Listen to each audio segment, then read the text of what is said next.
Math 100, lab number 20.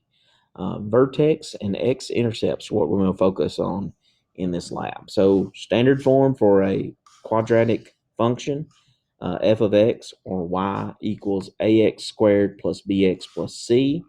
The formula for a vertex in standard form is you take negative b divided by 2a, and that's the x value is your vertex. It's also the x equals negative b over 2a would be the axis of symmetry equation. And then to get the y value for that vertex, you're going to take negative b and 2 over 2a, get that number, and you're going to plug it in for x in the original function. Work that out, and that's going to get you the y value for the vertex.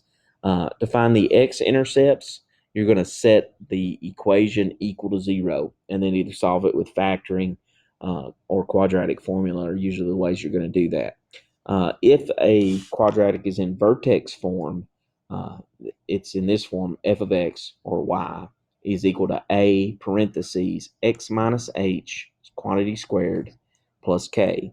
The vertex is given by the number that's in the place of h and then k. H is the x value of the vertex, k is the y value of the vertex. And then finding the x-intercepts would still be done by setting the equation equal to 0 and solving for x. Let's look at an example here. Let's start with f of x is equal to x squared minus 4x plus 7. We're going to find the vertex, the x-intercepts. Might need to find the discriminant in order to help us find those x-intercepts. So the vertex, again, we're going to take negative b divided by 2a.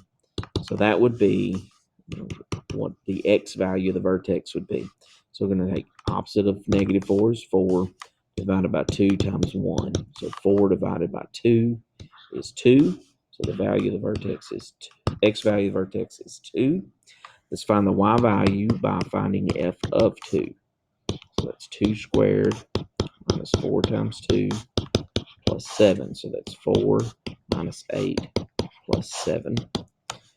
4 minus 8 would be negative 4 plus 7 would be 3. So 3 is the y value of the vertex. To find the x-intercepts, we're going to set x squared minus 4x plus 7 equal to 0. If I try to do factoring, 7 and negative 4, there's nothing that multiplies to be 7 and has to be negative 4. So I can't use factoring to solve this one. So I'm going to try to use quadratic formula. So the first part of that would be finding the discriminant. So that'd be 16 minus 28, which is negative 12. Because that's a negative number, we know that there are no x-intercepts because that's a complex solution. Complex solutions on quadratics do not cross the x-axis. So there are no x-intercepts on the first example. Vertex of 2, 3. All right. Example 2, let's find the vertex, and then we'll attempt to find the x-intercepts if they exist. But the vertex always exists, the quadratic. So x equals 5 divided by 2 times 2. So that's 5 over 4. So the x value of the vertex is 5/4. Let's find the y value of that. 5 over 4 plugged in to the problem.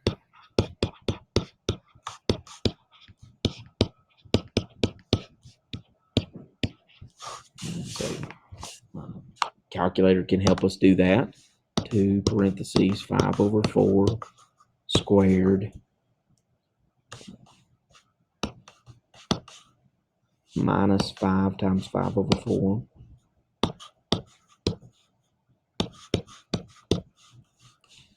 and plus 3. Enter. It's going to give me a decimal. I want to change that into a fraction. Negative 1/8 is the y value.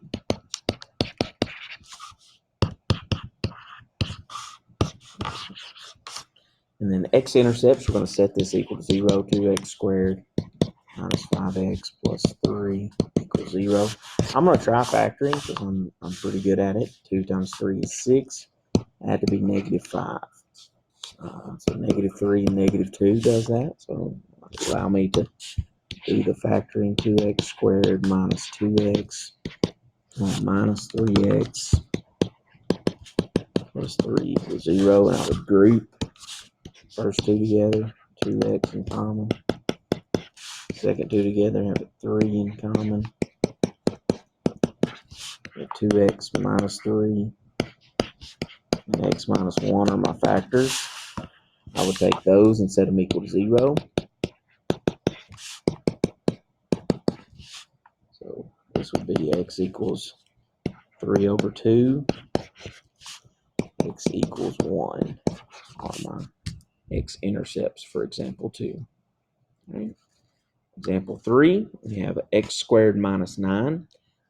And so to find the vertex, negative b over 2a. B is 0 in this case. 2 times 1, 0 divided by anything is 0. So the x value is 0. To find the y value of the vertex, we're going to plug that in. 0 squared minus 9 would be minus 9. So the vertex is at 0, 9. Set that equal to 0 to solve for the x-intercepts. We could solve it by square roots. Take the square root of both sides, plus or minus 3. So x-intercepts at 3, 0, and negative 3, 0. If you write them as ordered pairs, or x equals 3, x equals negative 3, you're writing them as equations. Example 4, we got a quadratic. Vertex again, x equals 7 over 2 times 2, 7 fourths, 7 over 4, and let's find the y value that goes with that.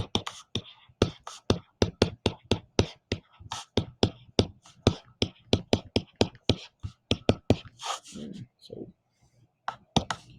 2 parentheses 7 over 4 squared minus 7 over 4 plus 1 is correct. And hit enter. Math, enter, enter. Negative 41 over 8. The y value of the vertex. X-intercepts, again, setting it equal to 0. 2 times 1 is 2. There's nothing that multiplies by 2, and it has to be negative 7. So I'm going to solve this in by quadratic formula. So I'm going to find the discriminant. Make sure that there are x-intercepts. So that'd be 49 minus 8 is 41.